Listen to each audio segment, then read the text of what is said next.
Kia ora koutou katoa. It's good to be back here in the office. I've been away for 2 weeks, totally unplugged from the world, so kind of catching up. Eating together has a cost. There's a cost of the food, of course, and the time spent in preparation. There's also the cost to those who attend who might feel awkward or worse about coming and sitting next to someone whom they'd prefer not to be sitting next to. That sibling they've fallen out with, that difficult aunt, that strange stranger. For you mix and mingle at dinner tables. Comments or opinions by younger people might not be appreciated by some of the older folk, and vice versa. You're being racist, Grandma. And some things and some people, some or even most of the time, can be hard to stomach. Many of us, maybe most of us, though do not think of dining together, whether as family or as guests, as a hardship, but more as a joy and privilege. We know that children grow and are then gone, and their returning to the table will be dependent on many variables. So we enjoy them while they're there. Similarly with our older relations, they too will be gone soon. Many of the stories of Jesus are about eating. Rarely is he the host, and the gospel editors never seem to put him in the kitchen. But he's there at the table, often making trouble by telling troubling stories. A bit of a stirrer, really.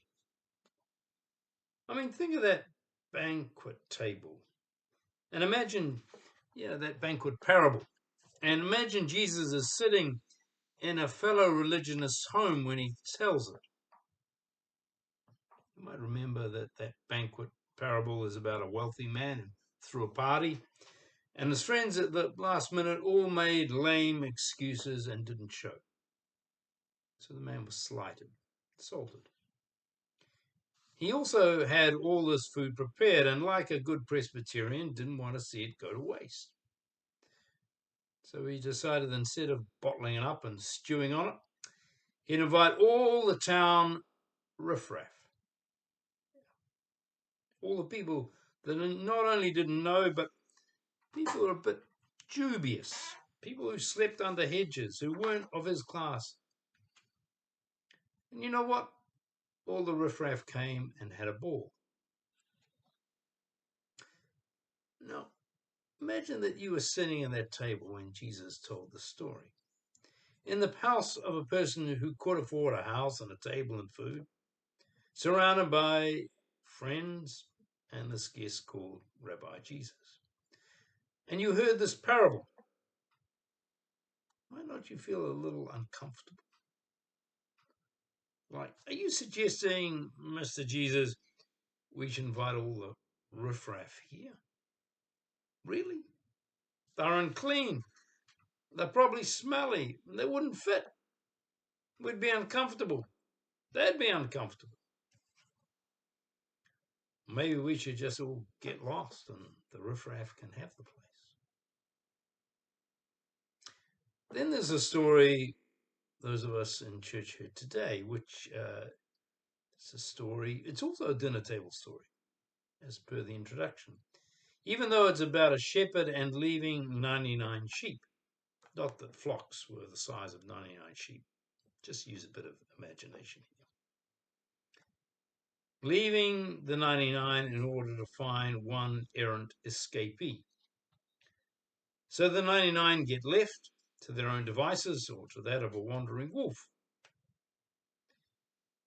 Now, the purpose of this tale is to encourage, maybe to shame, the Pharisees, which is to say the religious denomination that Jesus belonged to, into sharing their table and food and company with, yes, the riffraff.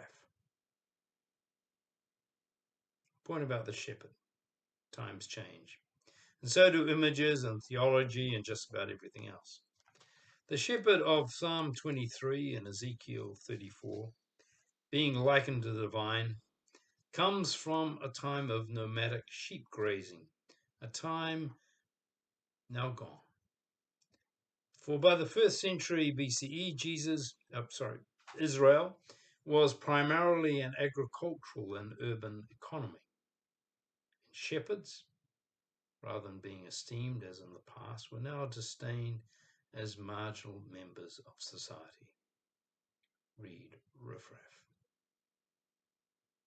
Shepherds were now not to be trusted, and classed instead with publicans and sinners, tax collectors. Ministers who like to be called pastor, maybe you should think about that. So again, the listener at the dinner table with Jesus hearing all this has to make some decisions early on. Is this shepherd in the story a divine figure or a contemporary 1st century riffraff figure? Is Jesus inferring that his host is an outcast or godly? And in both cases, is Jesus inferring that the host should just leave us all whining and dining and go off wandering to serve the needs of some irresponsible deviant?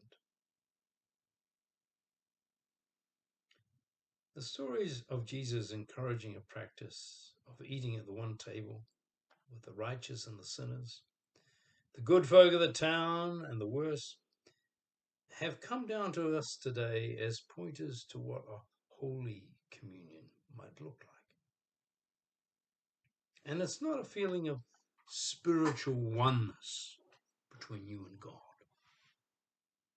Indeed, you might just feel uncomfortable throughout. And it's not a feeling of spiritual oneness with the others all gathered around the table, for you may have very little in common, or even unpleasant past history. And the holiness of communion I'm suggesting is not about a belief or beliefs that we hold in common, important though at times common beliefs can be. And the holiness of communion I'm suggesting is not about our own morality or our common morality, important though morality can be. Rather, I'm suggesting that holiness, that which sets apart this kind of Jesus communion from any other type of communion, are the difficult actions of disregarding and trying to dismantle the barriers of social class. I'm suggesting that who Jesus and the Pharisees ate with is not foremost about religious beliefs, following what's written in the good book or not. I think quite often people use religious belief, including verses from the Bible, to justify their existing prejudices and preferences. Indeed, there are plenty of verses in the good book, that is the Torah, about welcoming strangers, dining with strangers, caring for those who are traveling by, sleeping under hedgerows, or are down and poor. And I think some of Jesus' fellow religionists were using religion and belief as an excuse not to engage, certainly not to welcome as an equal those who are down and poor. Rather, they were using religion to entrench the distinctions of social class. New Zealanders, by and large, are not comfortable with the word class. It's one of those words that our Pākehā immigrant ancestors hoped to leave behind in the old countries. New Zealand was to be a classless society, where the myths of anyone being able to get ahead, to get an education, to own property, to have security if you were aged or infirm, were the new creed that drove and still drives the political and social landscape in this country. We don't like to think these myths aren't true, even when we know they're not. Indeed, much of our church's understanding of justice has been shaped by a desire to see the myth of a classless society prevail. Equity issues around education, housing, and health, for example. Justice issues around race and gender are also framed in terms of this myth, with the inference that all will be well if, say, discriminatory barriers in the workplace, like attitude, practices, law, are dismantled. Our assumption is that a classless society is ipso facto a just society. Another is that class is a social construct that can therefore be deconstructed. I'm not so sure about either assumption. I think class distinctions based on privilege, wealth, race, etc., emerge over time in any society. Class also gets entrenched via various structural mechanisms, like schooling, or marriage, or who determines and sets taxation. Such mechanisms are around in Jesus' day as they are in ours. You could say it's inevitable, and like, say, many ailments, we might be able to mitigate its worst effects, but not able to eradicate it. Jesus had a vision of social class being disregarded and dismantled in order that people could know and celebrate their oneness with each other.